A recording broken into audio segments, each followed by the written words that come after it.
ó ti jáde sí gbogbo ayé, gbogbo èèyàn ti gbọ́, ṣùgbọ́n wọn ti gbọ́ tó, wọ́n sì ní láti gbọ́ díẹ̀ sí.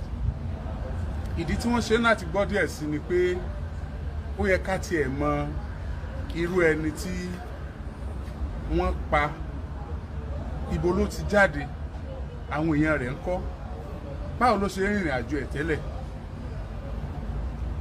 Ó sì yẹ ká mọ irú ẹni tó pààyàn, irú èèyàn wo ni. Ṣérù nǹkan bẹ́ẹ̀ sọmọ lọ́wọ́ ẹ̀ rí, bóyá mistake ni, bóyá òun sì kọ́ o. Ó sì yẹ ká mọ ipa tí ọlọ́pàá kó àti àwọn èèyàn wa. Ó súnmọ́ ká má dárúkọ ọ̀pọ̀lọpọ̀ nínú wọn, ká má là á mọ́lẹ̀, ṣùgbọ́n mo mọ̀ pé tó bá jẹ́ wípé irú ọmọ tí wọ́n pa yìí tí ò bá sí àwọn èèyàn náà, tó yẹ pé ìlú Èrúwà, Ìbàràpá, ó jẹ́ ibi tí ojú ti ká ojú, tí wọ́n ti mọ́ra wọn, tó bá ṣe ibì kan tí wọn ò ti ránra wọn ni, àwọn ẹbí ọkùnrin tí wọ́n pa yìí nìkan ni wọ́n bá máa dẹ́kun sùn. Ẹ jọ̀ọ́, ẹ gbowó lọ́wọ́ mi kí n lè sùn mọ́jú. Iṣẹ́ tá a mọ̀ pé ń ṣe nìyẹn. Tuntun yẹ kẹ́rù ó bà mí, síbẹ̀ ni tó lò hòtẹ́ẹ̀lì gan ló yẹ kó gba security. Kán wá má bàa mọ yọ ẹni tó ń lo hòtẹ́ẹ̀lì ẹ̀ lẹ́nu, kán lè máa ní àlejò sí. Regular customer, regular client lárákùnrin yìí jẹ́ ní hòtẹ́ẹ̀lì tá à ń sọ yìí o, Hilton Hotel. Regular client tí wọ́n ní. Ẹja gbọ́rọ̀ lẹ́nu ẹni tí ẹni tó kù ìgbọ́mú lẹ́nu ẹ̀ gan. Ẹ̀gbọ́n rẹ̀ gangan, ọmọ ìyá, ọmọ bàbá. Báwo ni wọ́n ṣe rìn tọ́rọ̀ fi débi tó dé yìí? Ṣùgbọ́n tá a mọ̀ báyìí ni pé wọ́n fi aṣọ ilé ìtura Hilton, wọ́n fi wé arákùnrin tá à ń wí yìí. Wọ́n wá jù sínú páálí, wọ́n wá lọ bò mọ́lẹ̀ nígbà tí wọ́n yọ ohun tí wọ́n fẹ́ yọ. Ẹ jẹ́ gbọ́rọ̀ lẹ́nu ẹni tí í ṣe ẹ̀gbọ́n arákùnrin gan. Báwo ló ṣe ṣẹlẹ̀? Ọlọ́run ṣàánú wa o. Ẹ dákun bò là ń lọ gan-an. Ẹni tó ní hòtẹ́ẹ̀lì yìí, òun náà ló ní Odùduwà University. Ẹnu ìgbà tọ́rọ̀ ìṣẹ̀lẹ̀ a tún ti ń gbọ́ àwọn nǹkan kan tó ń ṣẹlẹ̀ ní Odùduwà University ṣáájú àkókò yìí. Àṣé àwọn tọ́rọ̀ yìí ń ṣẹlẹ̀ sí wọ́n ké wọn róǹgbàgbé ni. Ọ̀pọ̀lọpọ̀ àwọn èèyàn ti ń sọ̀rọ̀ lóríṣiríṣi, wọ́n ti ń sọ bíi 5 bíi 6 tó ti ṣẹlẹ̀ ní ilé ìtura yìí gangan. A chartered accountant, a director of finance ní multinational company, ọmọ ẹnìkan 37 àbí 37 years old man, father of 3. Ìyá rẹ̀ ń bẹ o, bàbá rẹ̀ ń bẹ o, ọmọ àgbẹ̀kù àbá, àgbẹ̀ níyá, àgbẹ̀ ní bàbá. He struggled to have education. Ó fẹ́ ṣe masters ẹ̀ ní Ọbáfẹ́mi Awólọ́wọ̀ University. Òun ló ṣe lọ́wọ́. Iná ló gbé délé ìtura yẹn.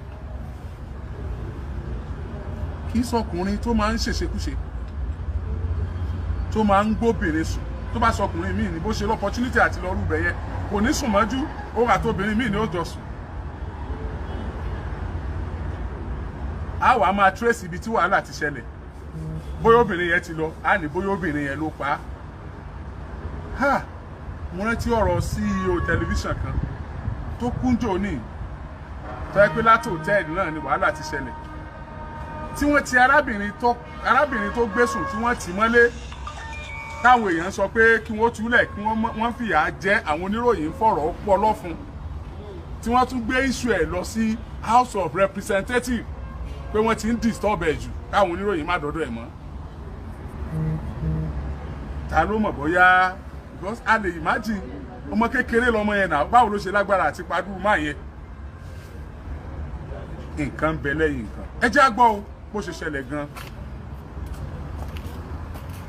Mo kí gbogbo ọmọ Nàìjíríà, mo dẹ̀ dúpẹ́ lọ́wọ́ Alhaji Oríyọmí Hamzat fún àǹfààní tí wọ́n fún mi láti wá sí orí afẹ́fẹ́ láti wá sọ bí nǹkan ṣe bẹ́ẹ̀ bí ọ̀bẹ ṣe jẹ́. Èmi ni ẹ̀gbọ́n Adégòkè Timothy Olúwadámiláre, a chartered accountant, doing his master ní Ilé Ifẹ̀. Bó ti jẹ́ eléyìí ní ọjọ́ 5 ṣàwà níbẹ̀ yìí torí òun pẹ̀lú àwọn ọmọ Àbújá ni wọ́n bèè sí pẹ̀lú ìyàwó. Ó ṣe masters ẹ̀ ní Ilé Ifẹ̀, ó wá fún exam ni. Ó land ní Àkúrẹ́ port, ó dẹ̀ gbé mọ́tò wá sí Ifẹ̀. Ó lodge sí hòtẹ́ẹ̀ tí a mọ̀ sí Hilton Honor Hotel ní Ilé Ifẹ̀. Wọ́n ní Ramon Adégòkè Adédoyin òun ló ní ilé ìtura ni. Ó sanwó fún 2 nights, which is 37,000 naira, 85 per night. Òun ló sanwó hòtẹ́ẹ̀ yẹn. Ó dẹ̀ wà níbẹ̀ lélẹ́yìí. Ìyàwó ẹ̀ pè ní alẹ́ ọjọ́ Friday bí dédé aago 8. Ọkọ mi, báwo ni ìrìnàjò yìí ń bólẹ̀ wà? Ó sọ fún ìyàwó ẹ̀ pé òun wà nílé ìtura, òun fẹ́ sinmi díẹ̀, òun dẹ̀ kàwé fún ìdánwò tó ní lọ́la. Ìpè tí ìyàwó ìpè kọ́yìn náà nìyẹn, ìyàwó ń jẹ́ kó fún lára balẹ̀ kó sùn. Ó dé ọjọ́ kejì Saturday, ìyàwó pé ṣúra Saturday yẹn, ìyàwó ò rí iṣẹ́, ẹ̀rọ bá ń rẹ̀ sí rìn, kò bí kọ́. Sunday náà bẹ́ẹ̀ náà ni ìyàwó ńlá ti pe àwàtà jẹ́ bí ẹ̀. Òun pe ọkọ òun o, tó jẹ́ ọmọ tí yín o, kò gbé kọ́, kí ló ṣẹlẹ̀ sí? Mo ti ọkọ̀ létí, mo lọ sí ìlú Ilé Ifẹ̀. Bàtí a débẹ̀, I don't try, à ń sọ káàkiri pé báwo ṣe jẹ́, bára ṣe fẹ́ gbà á, àwọn ẹnìkan nífẹ̀ẹ́. A lọ sí Ẹ̀dó Àbọ̀ police station ní Mòró láti lọ fi ẹjọ́ sùn àwọn ọlọ́pàá níbẹ̀. A sọ fún wọn, wọ́n mú ìkẹ́ntì, wọ́n gba ọ̀rọ̀ wá sílẹ̀. A kúrò ní Ifẹ̀ ọjọ́ kejì, ọjọ́ Monday, a lọ sí Òṣogbo ní ọ́fíìsì commissioner pé láti lọ jẹ́ kí wọ́n gbọ́ síbẹ̀. Wọ́n direct wá sí anti-kidnapping department, CID Òṣogbo command. Adé ọ̀dọ̀ àwọn anti-kidnapping yẹn, ọmọ wa ló sọnù là ń wà. Wọ́n dẹ̀ sọ fún wa pé ok, báwo ló ṣe rìn? A dẹ̀ ṣàlàyé bẹ́ẹ̀ fún wọn, ó gba nọ́mbà ẹ̀, wọ́n náà máa track ẹ̀ ni. A dẹ̀ track nọ́mbà yẹn lóòótọ́, ó fi hàn wá pé ó land sí Àkúrẹ́, from Àkúrẹ́ to Ifẹ̀. A tún trace nọ́mbà náà dé Èjìgbò. Bára ṣe máa ṣe, bára ṣe máa rìn, láti máa rí ọmọ wa. Tó bá kidnap ẹ̀ for ransom, pẹ́ẹ́kọ́ ti pè wá, ọjọ́ ń lọ. Àrí pé à ń pe nọ́mbà ò lọ. Mo di bí ọwọ́ ọ̀sán dédé aago 12 kọjá díẹ̀ lọ́jọ́ Monday, nọ́mbà ẹ̀ tún wọlé. Ẹnìkan tó gbé kọ́ yẹn, ó ní òun wà ní Èjìgbò. A ní kó sọ bí tó wà nígbò fún wa, ká gba fóònù yẹn, padà ní fóònù. Ó lóun fóònù lẹ́lẹ̀ ni. Ó dájú ká wá gbà, ó pa fóònù wa lẹ́nu. Àjọ Monday yẹn àrí ìgbò mọ́. Monday yẹn jẹ́ ọjọ́ kẹjọ, òṣùṣàwà ń bẹ̀ yìí, àrí pé kankan mọ́. Àpò kí ló fẹ́ ṣẹlẹ̀? Kí ló fẹ́ ṣẹlẹ̀? Kí ló fẹ́ ṣẹlẹ̀? Àwọn ọlọ́pàá ń bá àwádìí wọn lọ. Ẹni tó wà ní ìṣáàjì ọ̀rọ̀ yẹn, inspector kan ni, mi fẹ́ dárúkọ ẹ̀. Ẹ̀tọ́rọ̀ bá débẹ̀ tó bá ká dárúkọ inspector yẹn, màá dárúkọ ẹ̀. Oníwọ̀n ṣáàjì ọ̀rọ̀ yẹn, ó sọ fún mi pé kí n béèrè fún national ID card àbúrò mi, àwọn tó fẹ́ lò fún nǹkan kan. Mo pè ìyàwó ẹ̀ nílùú Àbújá pé kó bá mi wọ national ID card ọkọ ẹ̀ o. Ìgbà tó túlé tó tú ọ̀nà kò rí, ó ní káàdì ìdìbò ẹ̀ lòún rí, ìyẹn voters card. Ó sẹ̀ǹdẹ̀ sí mi, mo lọ bá IPO, káàdì ìdìbò ni ìyàwó ẹ̀ rí. Ó sọ fún mi pé àwọn olè ló lè ká tó fọ̀ láàrin bíi 5 minutes. Mo rí pé látọ̀dọ̀ ìyàwó ẹ̀ l'Àbújá pé òun ti rí receipt kan tó bí ẹ hòtẹ́ẹ̀ kan ní ìlú Ilé Ifẹ̀. Ó ṣe ìyàwó mi bá mi sẹ̀ǹdẹ̀, ó sẹ̀ǹdẹ̀ sí mi ní WhatsApp. Mo dẹ̀ IPO àti receipt kan tó bí ẹ Ilé Ifẹ̀ ń bẹ̀ o. Ìyàwó yẹ pé last olóhùn wà ní hòtẹ́ẹ̀ room òun ní last. Hòtẹ́ẹ̀ yẹn jẹ́ previous receipt tó lò ńgbà tó wá fún exam. Mo sọ fún IPO àgbò ní ẹ jẹ́ ká try ẹ jẹ́ ká lọ sí hòtẹ́ẹ̀ yẹn. Àbá débẹ̀ a máa béèrè fún lodgers document wọn. Bóyá máa rí ń bẹ̀. Agbéra ń lọ. Àbá tún make contact pé okay ká tún ṣiṣẹ́ lórí account number ẹ̀. Bóyá ó make transaction kan ní ọjọ́ Friday. Pàtàkì lórí account number ẹ̀, wọ́n jẹ́ ká mọ̀ pé ó make transaction lóòótọ́. Ó transact owó tó jẹ́ 37,000 naira sí ọmọ kan tó ń pè ní Adédèjì Adésọ́lá Tóbilọ́ba. A sọ fún wọn ní báǹkì yẹn kó bá wa wo àdírẹ́sì ọmọ yẹn náà, because ó ṣe wá ní kàyéfì. Owó tí a lórí shift yẹn tí ìyàwó ìṣẹ̀lẹ̀ ìṣòwò Àbújá yẹn, owó yẹn jẹ́ 37,000 naira lówó yẹn jẹ́. Ìgbà tí wọ́n bá tún wo àkáǹtì yẹn, owó yẹn wá tún jẹ́ 37,000 naira tó transfer sí ọmọ yẹn. Èèyàn bá mi lọ́kàn jẹ́, Ọlọ́run máa ṣe wọn àti ojú tó rọ̀bọ̀. Bóyá ọmọbìnrin ló jí ọmọ wa gbé, àbí ó lè jẹ́ ọ̀rẹ́bìnrin rẹ̀ ni, a lè mọ̀. Ìgbà tó yá wọn wà àdírẹ́sì yẹn, ó jẹ́ àdírẹ́sì Ilé Ifẹ̀. IPO òkùnrin ilé IPO ní ẹ jẹ́ ká lọ, ó kó àwọn ọlọ́pàá sínú mọ́tò a lọ sí Ilé Ifẹ̀. Bàtà dé hòtẹ́ẹ̀ yẹn, Hilton Honor Hotel, hòtẹ́ẹ̀ Ramoni Adégòkè Adédoyin, òun náà ni olùdásílẹ̀ yunifásitì Odùduwà tó wà ní Ìpètùmọdù. Àtà débẹ̀ abéèrè orúkọ ọmọ yẹn ó jáde olóhùn ní IPO ìfẹ́ dárúkọ IPO yẹn ìtọ́rọ̀ bá kàn tó bá yẹ kí n dárúkọ ẹ̀ àbí tí wọ́n bá bí mi pé kí n dárúkọ ẹ̀ máa dúrúkọ ẹ̀ ẹ̀mí fẹ́ dárúkọ ẹ̀ ẹni tí mo mọ̀ ni I have his number ó wà lórí mi ó dẹ̀ wà lọ́wọ́ mi so ẹ̀yẹ ká máa bọ́rọ̀ lọ. IPO ń bí ọmọ yẹn pé ṣọ́wọ́ ló ń jẹ́ Adédèjì Adésọlá Tóbi lọ́ba olóhùn ló ń jẹ́ bẹ́ẹ̀ ǹjẹ́ ọmọ ẹni tó ń jẹ́ Adégòkè tí kò tí ì pé Timothy jálẹ̀ ó sọ pé òun ọmọ ẹni tó jẹ́ bẹ́ẹ̀ IPO ní farabalẹ̀ jẹ́ kí n sọ̀rọ̀ jálẹ̀ ó sọ̀rọ̀ jálẹ̀ olóhùn ọmọ ẹni tó ń jẹ́ bẹ́ẹ̀ ó dáa wọlé wà ní duty ní ọjọ́ Friday olóhùn ló wà ní duty ẹnìkan wá síbí ó sẹ́ǹdì owó kan sínú àkáǹtì ẹ̀ bá ló ṣe jẹ́ ó ní ẹnìyẹn wọlé wá ó ló ṣe dàbí ohun ọ̀tí ẹ̀dá mọ̀ dáadáa bẹ̀ bó ṣe wọlé ó lóun fẹ́ gba yàrá ó lè lò ní yàrá àwọn alátẹ̀ntà ẹ̀mí ó yóò sọ̀rọ̀ yẹn ibi fẹ́ gbá ojú ẹ̀ IPO ní kíní sùúrù èlò ní yàrá yín báwo àti rí previous receipt ó ti wà lọ́wọ́ wa that means ó ní ẹ̀dí mọ price room hotel yẹn ó ti ń sunbẹ̀ tẹ́lẹ̀ ó wá tún béèrè pé ó tún wá ń bí ẹ́ pé èlò ní yàrá yín ẹni tó ti ń wá bẹ́ẹ̀ ágẹ́ ìbéèrè náà ni pé tí rí mú wa ń lẹ̀ ó máa wà ń lẹ̀ èwo ló wà ń lẹ̀ ló máa bí yín á lẹ̀ sanwó fún yín ká má fọ̀rọ̀ gùn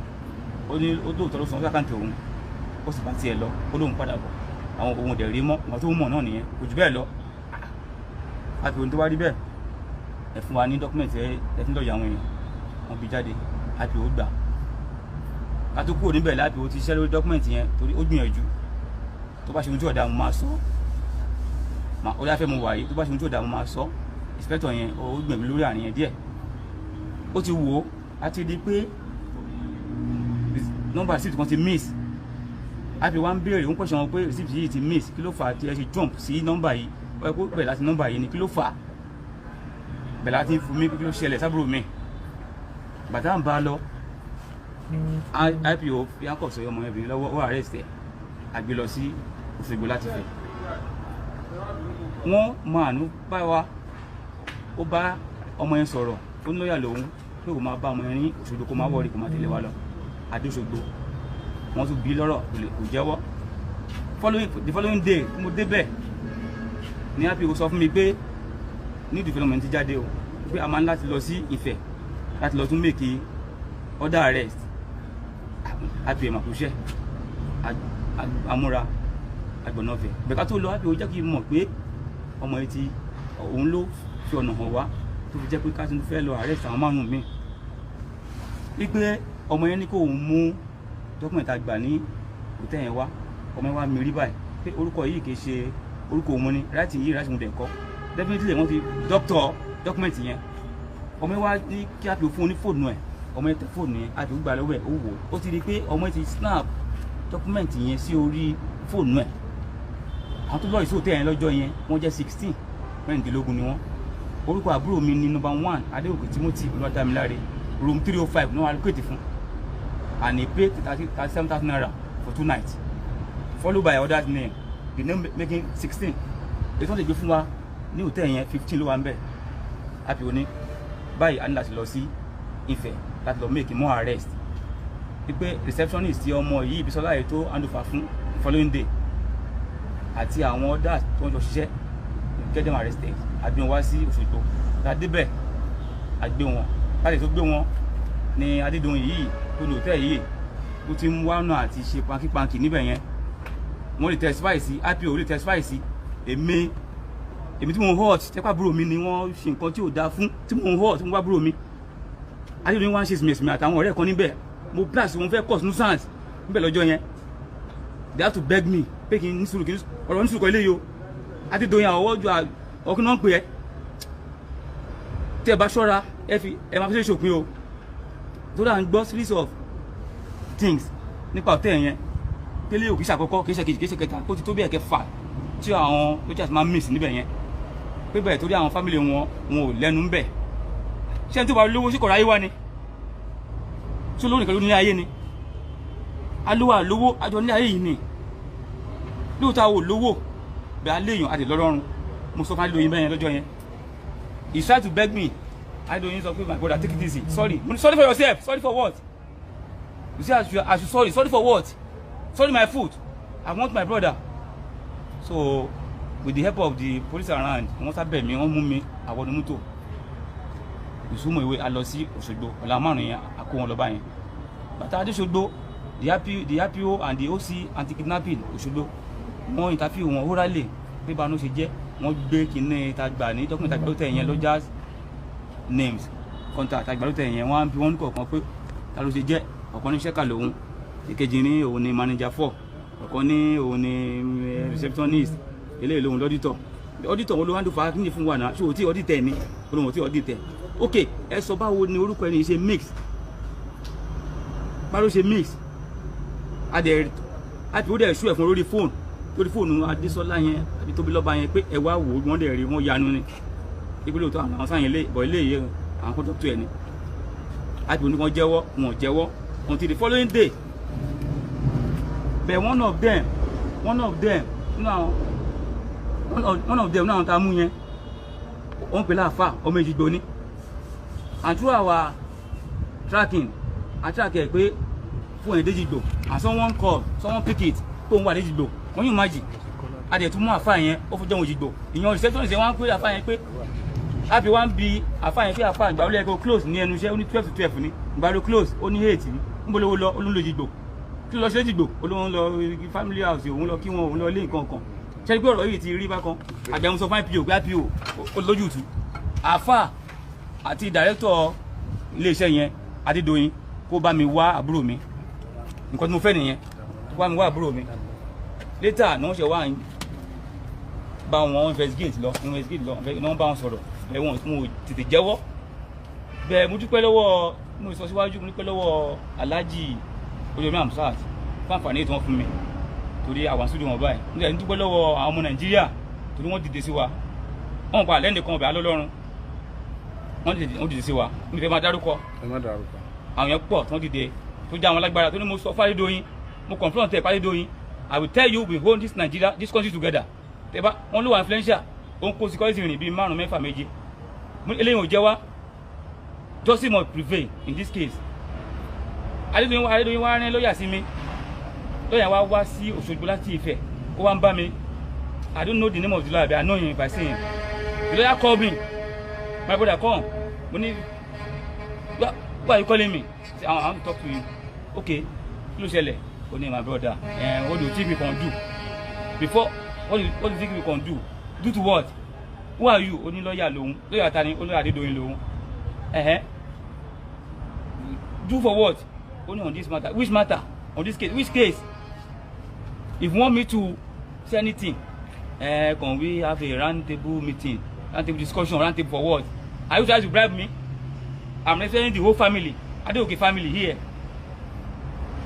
and you are trying to do what you are very stupid lawyer he say sorry my dear brother I know it is painful you need come back ọ̀gbẹ́ni fòyìnbó sílẹ̀ what is painful there kí ló ń painful go and talk to your people inside cell to tell you where my brother is Adeoke Timothy Olúwadámiláre chartered accountant doing his MBA in Ifẹ̀ there Ògo Ìbàràpá ní ọmọ yẹn Ògo Ọ̀yọ́ state ní Ògo Nigeria lọmọ yẹn chartered accountant for that matter director of finance of a company is not done talk to your people inside cell to tell you where my brother is so now we now come together and have a roundtable discussion or meeting like we said okay I work on that but aside that taba jókòó yẹn the man Adédoyin ó wà influential bóyá a lè wá àkọ́tà bẹ́ ṣe sí lọ́dà orí ìdàrúṣà I have to walk away from him pé kọ́dà pé kọ́dà di olórin òun sí mi láti bribe mi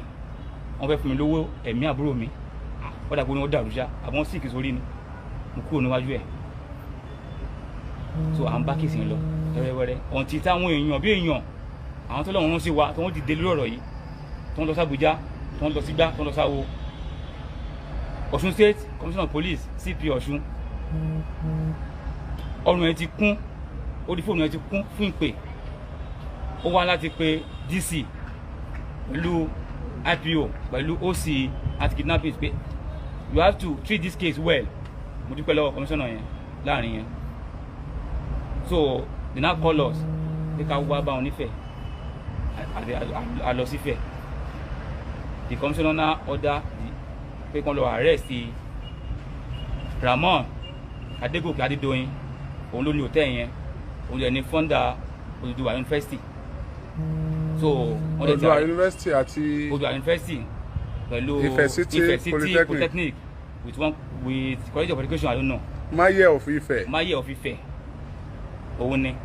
So people are now saying different things. Nífẹ̀ẹ́ kí kò nífẹ̀ẹ́ lọ́jọ́ ìlànà yín sọ pé wọ́n ní wọ́n mọ kan pé ṣẹ́tà kan ní wá ṣe MBA ní Ifẹ̀ ń bí wọ́n ní wọ́n mọ yẹn hòtẹ́ẹ̀lì Adédoyin ló máa lọ́ọ̀jì sí. Adédoyin bó ṣe máa ń ṣe nìyẹn báyìí ó lè fẹ́ ṣàṣe mọ̀ bó ṣe máa ń ṣe nìyẹn owó ẹ̀jẹ̀ ní ń lo òun náà du Ọọ̀ni of Ifẹ̀ ó fẹ́ jẹ́ òun gbà wọn fífa ṣẹlẹ̀ wọ́n ní owó ẹ̀kún fẹ́ jẹ́ bó ṣe máa ń ṣe nìyẹn wọ́n dà pé àwọn ìyá ń gbàdúrà pé ó lè yóò fi lè ṣàṣe mọ́.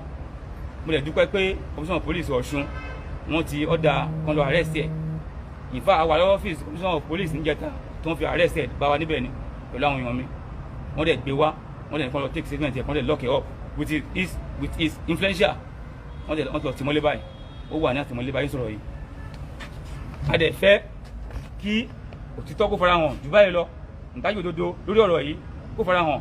Ọmọ náà nìyí o Adégòkè Timothy Olúwadámiláre chartered accountant 37 years old. Ó dẹ̀ níyàwó ó fọ ọmọ mẹ́ta sílẹ̀ bread with family kan ní ó lọ ọmọ yìí ògo ọ̀la ní ògo olú yìí ní ó lè ṣe gómìnà yìí lọ́lẹ̀ state lọ́la ó lè ṣàrẹ orílẹ̀-èdè yìí lọ́la jù bẹ́ẹ̀ lọ pẹ̀lú Adédoyin ó dẹ̀ pa á wá lọ sí Ifẹ̀ wọ́n kó wá nífẹ̀ẹ́ pé ká lọ sí Ifẹ̀ àáfàá tó wà ní àwọn staff hotel yẹn àti manager àwọn méjì wọn àwọn ọlọ́pàá kó wọn sínú mọ́tò àwọn lọ ṣóòbí tí wọ́n ṣe òkú àbúrò mi sí wọ́n wá pè wá ká wá síbẹ̀ ká tó wọ Ifẹ̀ báyìí very close to Adédoyin hotel bẹ̀rẹ̀ lọ sí àbúrò tèmi sí aṣọ ní hotel ni wọ́n fi yí àbúrò tèmi ni wọ́n fi yí àbúrò mi ni wọ́n fi yí báyìí wọ́n gbé sun pálí wọ́n wá lọ sí ẹgbẹ́ ní tinú igbó chartered accountant wọ́n dẹ̀ pa ògo ẹ̀mọ́lá olú wọ́n dẹ̀ fa olú yẹn tú ṣe mi fẹ́ máa ṣépè orí afẹ́ mo wà mi fẹ́ máa ṣépè mi bá máa fi òòṣà mẹ́rìndínlógún tó wà ní Ifẹ̀ ṣépè ni àti òòṣà mẹ́rìndínlógún tó wà ní ìlú Èrú àwọn ṣépè ni mẹ̀wú yín dùn mí yìí nígbà yín ṣépè yìí o òòṣà mẹ́rìndínlógún tó wà ní Ifẹ̀ mo fi ṣépè fún Adédoyin kò ní bọ́m̀bẹ̀ Adédoyin yóò kú sí ibi tó wà yìí ni àti àwọn mẹ́fẹ̀ẹ̀fà àti àkó yìí torí ó pa mí lẹ́kún Adédoyin yóò sunkún ni gbogbo àwọn fámìlì ìrántí ni ẹkún ni wọ́n máa sun wọn nínú òòṣà mẹ́rìndínlógún tó wà ní Ilé-Ifẹ̀ mo fi ṣépè fún Adédoyin òòṣà mẹ́rìndínlógún tó wà ní Ìbàràpá méjèèjì mo ṣépè fún Adédoyin gbogbo àwọn tó tún láyé Èrú mo fi ṣépè fún Adédoyin àwọn àjẹ́ Adédoyin wọ́n kẹ̀yìn sí gbogbo ṣó wọ́n kọ̀yìn sí àwọn tó nílẹ̀ àwọn nílẹ̀ wọ́n kọ̀yìn sí Adédoyin Adédoyin kò rí bá ṣe láṣẹ ìdùnmọ̀rẹ́ Adédoyin gbogbo ohun tó fi òwúrọ̀ ẹ̀ ṣe yóò bàjẹ́ mọ́ lójú ni Adédoyin náà tó bá bí gbẹ ọmọ ọ̀kọ̀ọ̀kan sí nínú wọn mo ṣípè fún Adédoyin Ramon Adégòkè Adédoyin tó ní Odùduwà University nílé Ifẹ̀ mo ṣípè fún má yẹ ọ̀ fífẹ̀ tó bá bí gbẹ ọmọ ọkọ̀ náà àwọn òní sí tó pa mí lẹ́kún ó pa mí lẹ́kún àwọn òbí mi ó pa wọn lẹ́kún Adédoyin àti àwọn ẹdún ẹkún wọn á sunkún ayé wọn ni dáadáa dédé ní agbè ayé wọn àwa wú wọn mú wa lọ àáfàá yẹn ó ní ọmọ òjìgbò lòun ó jọra wọn náà ọlọ́pàá gbé sínú mọ́tò àti mánéjà àwọn méjì wọn á mú wọn lọ síbi tó ń sàbò mi sí wípé lóòótọ́ àwọn làwọn pa ní táwọn fi sí ni ẹgbẹ́ àwọn ọmọ Nàìjíríà ẹjọ́ yìí President Buhari ó dọwọ́ yín gbogbo ẹ̀ sẹ́nẹ́tọ̀ ó dọwọ́ yín gbogbo ẹ̀yìn rẹ̀ l'Abuja ó dọwọ́ yín gbogbo wọn á tún rọ gómìnà Ọ̀yọ́ state tọrọ mọ ẹ̀ ní His Excellency Ṣèyí Mákindé ọ̀rọ̀ yìí ó dọwọ́ yín o ọmọ yín ni o ó dọwọ́ yín o wọn gbọ́dọ̀ àwọn tá a mú àwọn méje ni àwọn òṣìṣẹ́ hòtẹ́ẹ̀lì mẹ́fà Adédoyin himself making serving wọ́n wà ní ẹ̀wọ̀n báyìí o ní Òṣogbo kọmíṣánná Òṣogbo Ṣèyí Mákindé ẹgbẹ́ o His Excellency ẹ̀dákun o ọmọ yín náà pa yìí o Speaker Ọ̀yọ́ State House of Assembly Right Honorable Adébọ̀wálé Ògúndóyin this Adégòkè Timothy Olúwadámiláre is your brother you hail from the same town make it fast contact your colleagues your friends ní Òṣogbo ẹ bá wọn sọ̀rọ̀ ní Ọ̀ṣun State Speaker Ọ̀ṣun State ẹ bá sọ̀rọ̀ ẹ bá gómìnà sọ̀rọ̀ in fact Debo Ògúndóyin Honorable Speaker go and meet the governor I know the governor will be hearing me now mo dem gbọ́ pé governor máa ń gbọ́ ọ̀rọ̀ tá a máa ń sọ kò rẹ̀ ní wà tí a lè mọ̀ pé ọmọ yìí ọmọ governor ni ọmọ speaker ni Speaker Ọ̀yọ́ State àti Adégòkè tí mo yọ ọmọ tó pa sí hòtẹ́ẹ̀lì Adédoyin yìí nífẹ̀ẹ́ yìí wọ́n jọ wá tìlú kan náà ni they are from the same constituency same town they are blood Speaker ufa to you go and meet the governor of Oyo State. Talk to the governor of Oyo State. Governor should call his counterpart in Osun State. You also contact your friend there, Osun State House of Assembly Speaker there. Call him, talk to him. Ẹ pa Abuja o. President Muhammadu Buhari, ó dọwọ́ yín. Gbogbo senator, ó dọwọ́ yín. Gbogbo rep, ó dọwọ́ yín. Wọ́n sì sọ pé Adédoyin, pé kó wà influential, ó lágbára, ó lówó, ó mọ̀yàn. Ṣé tí ò bá mọ̀yàn tí ò lówó lọ́wọ́ ní Nàìjíríà yìí, ní ayé yìí, tí kò ráyé wá ni, ọmọ struggle. Nobody help him. Ó struggle ni. Ó dẹ̀ struggle, ó dẹ̀ shattered, ó tún ṣe masters ẹ̀. Ògo ọlá ni, ògo olùkọ́ ni, wọ́n dẹ̀ padà ní hòtẹ́ẹ̀lì Adédoyin. Ọ̀dọ̀ mo kí àwọn ọlọ́pàá mi fẹ́ sọ ọ̀rọ̀ púpọ̀ lórí ọ̀dọ̀ àwọn ọlọ́pàá yẹn, wọ́n ti ṣe wọn, wọ́n dẹ̀ ti arrest ẹ̀. Ó ti wà ní cell báyìí. Bẹ́ẹ̀ mo fẹ́ kí n dájọ́ òdodo lórí ọ̀rọ̀ yìí kó wáyé. Mo fẹ́ kó wáyé. Ìyá ọmọdékùnrin yìí ó ń bẹ nílé. Mo bá rí ìyá yẹn láti 12 days ago tá ti ń wá wọn yẹn.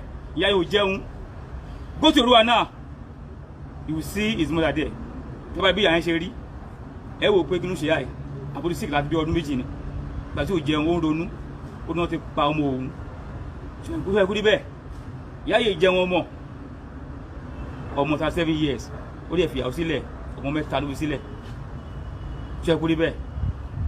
Right, Honorable Speaker of Oyo State, please do something fast, urgency. No ròyìn. Governor Ṣèyí Mákindé, ọmọ inú ọ̀pá yìí o, lọ́ṣù o, ẹ má wòran o. Ṣèyí Mákindé, Governor Oyo State, ẹ má wòran o, wọ́n ti pa ọmọ yín o. One of the chartered accountants in Oyo State náà ti pa yìí o. One of the master holder náà ti pa yìí o. Ọmọ yín ni o. Governor Ṣèyí Mákindé, ẹ má wòran o. Wọ́n ti wá láti kọ́nà àti speaker ni o. Ẹ má wòran o. Mo dẹ̀ mọ̀ pé ẹ ní wòran, ẹ ní wà bẹ́ẹ̀. Ìgbà tí ẹ rí òkú ẹ̀ yẹn, ṣé ẹ notice pé court kankan wà lára ẹ̀? Ẹ ṣe àlàyé má sọ débẹ̀ mẹ́mú ń lọ yìí ọ̀rẹ́ ń pa mí lọ́kàn jẹ́. Adúró tí òkú àbúrò mi tí wọ́n fi wú jáde báyìí àti one of my uncle ẹni tí wọ́n mọ̀ níbi ẹ̀mí dárúkọ uncle mi yẹn tó bá débẹ̀ lọ́jọ́ wájú máa dárúkọ wọn bí mi dárúkọ wọn bẹ́ẹ̀ mi ní ẹ̀gbọ́n Timothy immediate brother ni sífàṣẹ mother èmi mú tán òun lòún gbọ́ mu yẹn. Wọ́n wá wúkọ àbúrò mi jáde mo wá notice pé ibi ọrùn ẹ̀ báyẹn wọ́n dùn ni táwọn ti yọ ọkùn ẹ̀ wọ́n láyé ìdòwò bó ṣe máa ń ṣe nìyẹn. Ọlọ́mọ àwọn ní ìṣe ritualist kidnapping and ritualist ni Adédoyin. Ẹ jọ̀ọ́ ẹ gbà wá o a dẹ̀ lọ sí hòtẹ́ẹ̀ yẹn RPO mo kí RPO yẹn mi ìdárúkọ ẹ̀ bẹ̀ RPO ló wà ní mo kí a jọ lọ sí hòtẹ́ẹ̀ yẹn ni wọ́n carry me along. I spent 10 days over there wọ́n dẹ̀ carry me along a dẹ̀ lọ sí hòtẹ́ẹ̀ yẹn a dẹ̀ béèrè fún key room 305 tá room lodge sí. Ìgbà tí wọ́n ti confess pé ó lodging síbẹ̀ lóòótọ́ ló lodging síbẹ̀ àwọn tẹ̀ fún room 305 àgbà kí hòtẹ́ẹ̀ yẹn a dẹ̀ síbẹ̀ we now notice wípé wọ́n change mattress and bedsheet yẹn and I notice RPO can testify to it tọ́lọ̀ bá débẹ̀ I have the evidence with me. RPO also have his own evidence. And if wọ́n force sí kí yẹn wọlé ni ilẹ̀kùn yẹn wọ́n force ẹ̀ wọlé ni àbúrò mi ti sùn singlet ló wọ̀ with short knicker like this ó ti sùn wọ́n force ilẹ̀kùn yẹn wọlé báwọn ti ń drag ẹ̀ báwọn fọ̀bẹ̀ sí lọ́rùn ni wọ́n yọ nǹkan tó wọ́n yọ wọ́n change mattress and the bedsheet níwọ̀n ló wà ń bẹ̀rẹ̀ ta fọ́ọ̀kùn RPO náà fọ́ọ̀kùn tó le dáadáa RPO tún wá ṣiṣẹ́ dáadáa ó tún wá pé àwọn ìbẹ̀rẹ̀ pé kán tún lọ mú key mi wá like 2 or 3 keys wọ́n tún check rúùmù mi bóyá bẹ́ẹ̀ ni ẹ ti ṣe àbí òrìṣẹ́ RPO sọ fún wọn pé hòtẹ́ẹ̀lì ṣe wọ́n ṣe hòtẹ́ẹ̀lì ti pẹ́ spẹ́ẹ̀dì yẹ kán ti lò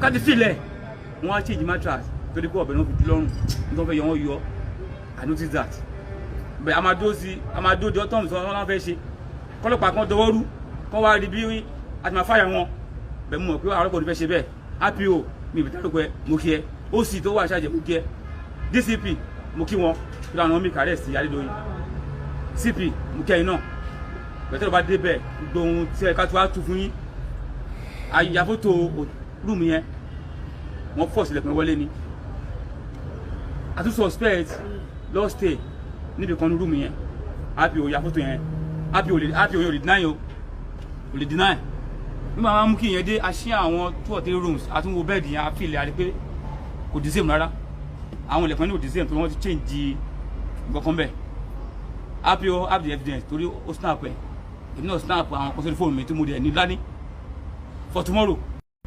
Adédoyin ṣe ẹ̀hẹ́ hòtẹ́ẹ̀ yẹn nìyẹn bá fi àwọn èèyàn bóyá wọn ò rí hòtẹ́ẹ̀ yẹn lẹ́ ń wò yẹn o hòtẹ́ẹ̀ yẹn lẹ́ ń wò yẹn o wọ́n ní PR tí Rahmon Adédoyin Adégòkè tó ṣe pẹ̀lú àwọn òṣìṣẹ́ rẹ̀ àwọn tó gbéṣẹ́ fún ni pé wọ́n wá lọ tẹ pamphlet kan jáde wọ́n wá lọ sí ilé ìwé Odùduwà yunifásitì rẹ̀ tó dálẹ̀ àti Ifẹ̀ City Polytechnic tó dálẹ̀ wọ́n wá pìwé yẹn pé wọ́n fẹ́ bà lórúkọ jẹ́ ni o àwọn ti ṣe research o àwọn ti rí i pé ọmọkùnrin tí wọ́n ń wá yẹn kò lọ́ọ̀jì sí hòtẹ́ẹ̀lì Hilton Hotel o kò lọ́ọ̀jì sí hòtẹ́ẹ̀lì Rahmon Adédoyin Adégòkè o wọ́n wá háwé yẹn káàkiri tọ́ pìwé yẹn bá tẹ̀ ẹ́ lọ́wọ́ ṣó o mọ̀ pé wọn náà ò ní fẹ́ káwọn òbí rẹ̀ sunkún lórí rẹ̀ ṣó o mọ̀ pé ọ̀dọ́ ni ọkùnrin tá à ń sọ yìí ó lè ṣeéṣe kó jẹ́ pọ̀ ọ̀dọ́ nìwọ náà ó lè jágbàlagbà nìwọ náà ó dẹ̀ lè jẹ́ middle age o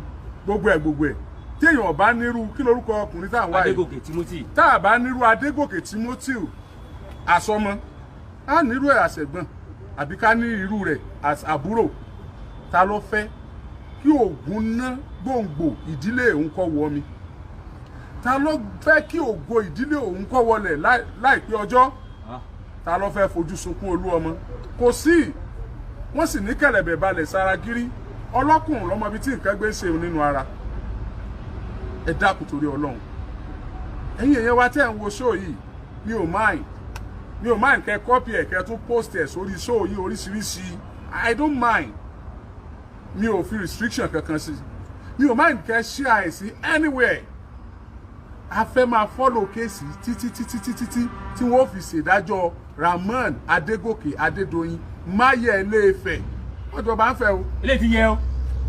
ọjọba ń fẹ́ o. ilé ti yẹ o alájí. ṣé Fúlàní ni Rahmon Adégòkè Adédoyin.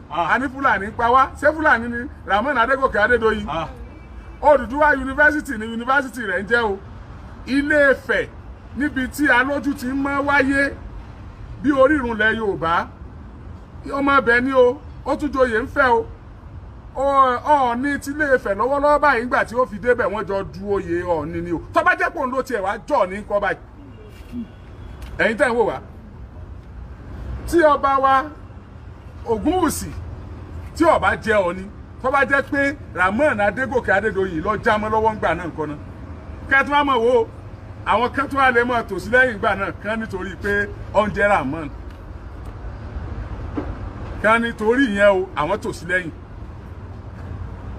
ẹ wojú ayé wa ẹ wo bí tá a wà ẹ wo bí tí nǹkan dé dúró ẹ wo Nàìjíríà ẹ wo bí tá a wà ṣẹ́rù ọmọ bàyàn láti sùn lóòótọ́ ni ọmọ àgbẹ̀ kò àbà ó dẹ̀ struggle ó ṣe first degree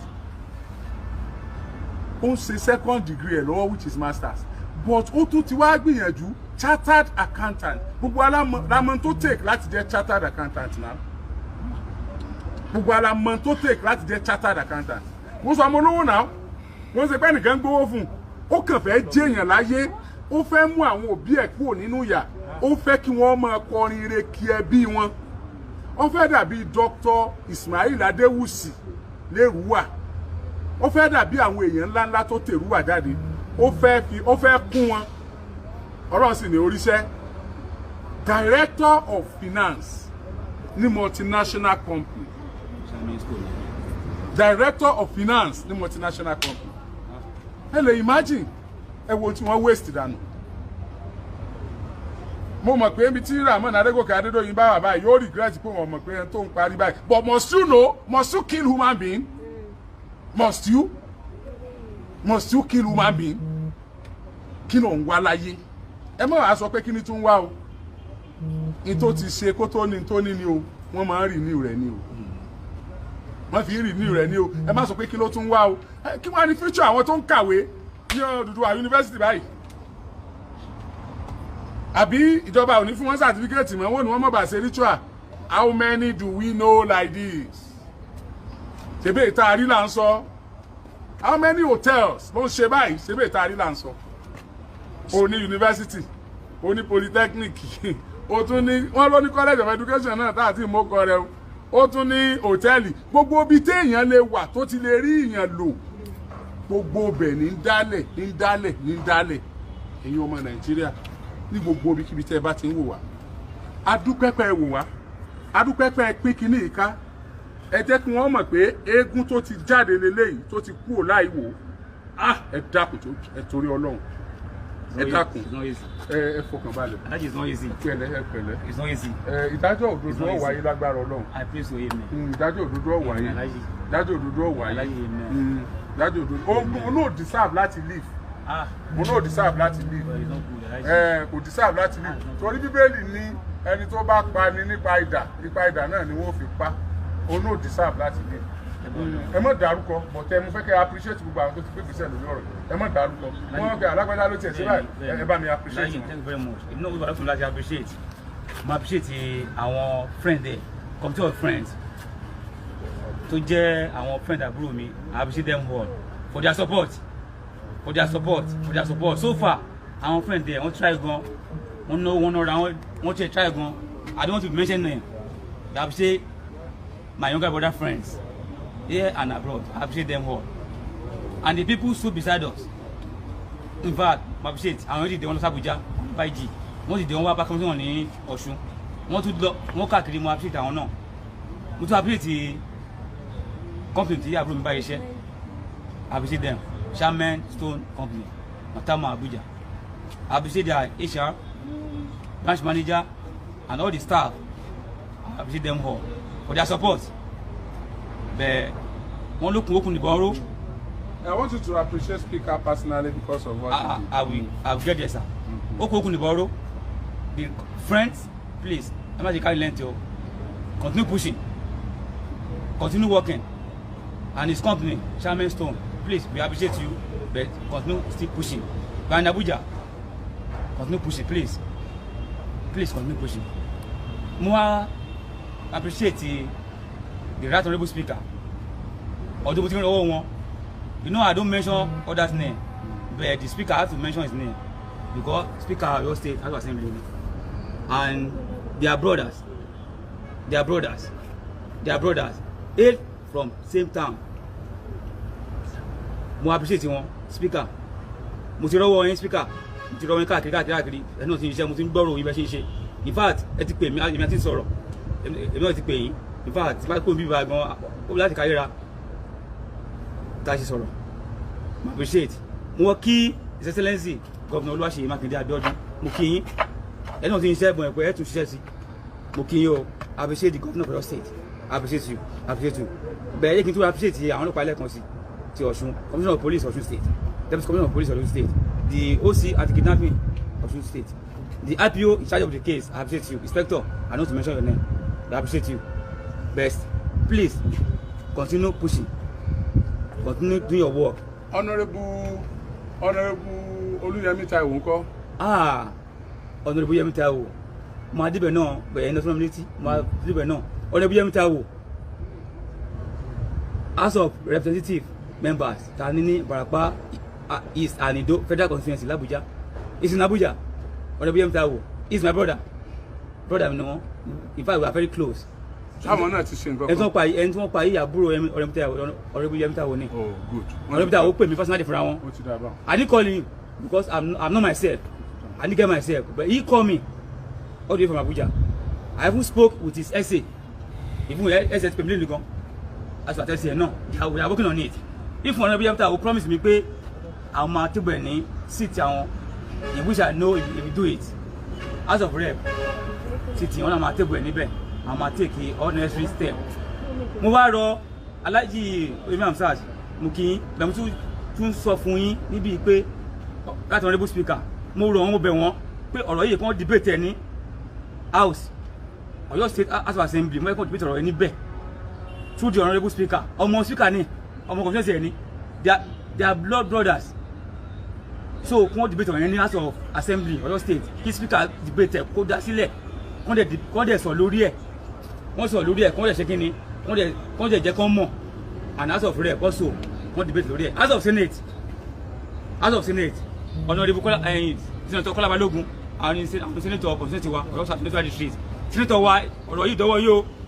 we have rep there ọ̀rọ̀ bíjẹ́ mẹ́ta ó ti ṣiṣẹ́ lórí ọ̀rọ̀ yìí l'Abuja o Senator Kọ́lá Balógun ẹni wà ní Senator Ọ̀yọ́ South Central District ẹni náà ṣe nǹkan lórí ọ̀rọ̀ yìí o mi tí ò lọ́wọ́ yín o Senator ẹni náà ṣe nǹkan lórí ẹ̀ House of Rep ní iṣẹ́ lórí ẹ̀ Senator Kọ́lá Balógun we came from same Central District which is Ọ̀yọ́ South Central District so ẹni náà ṣe lórí ẹ̀ ọmọ yín ni o Governor ẹ ṣe Speaker ẹ seat lórí ẹ̀ ní House àwọn tó bá kẹ́ pẹ́ wọn bọ̀ lọ́ba yìí o ẹ jẹ́ kó mọ̀ pé Ọ̀yọ́ State alẹ́ nu ń bẹ̀ ẹ jẹ́ kó mọ̀ yìí pé ọmọ ìnáwó pa ẹ jẹ́ kó mọ̀ yìí pé Adédoyin wọn ẹ ṣerú ẹ wọn kì í ṣe é wá sí ń ṣe fáwọn kan eléyìí ló máa ṣàṣe mọ́ Adédoyin tí mo fẹ́ ni pé kó lọ sí àtàwọn tako yẹn ẹ̀mí wọn kó lọ sí kọ́fẹ̀ mi wọn di kẹ́fọ̀ mi wọn di wọn ẹ̀sìkú ti wọn by hand Speaker ọ̀dọ́wọ́ yín mo fi yín o.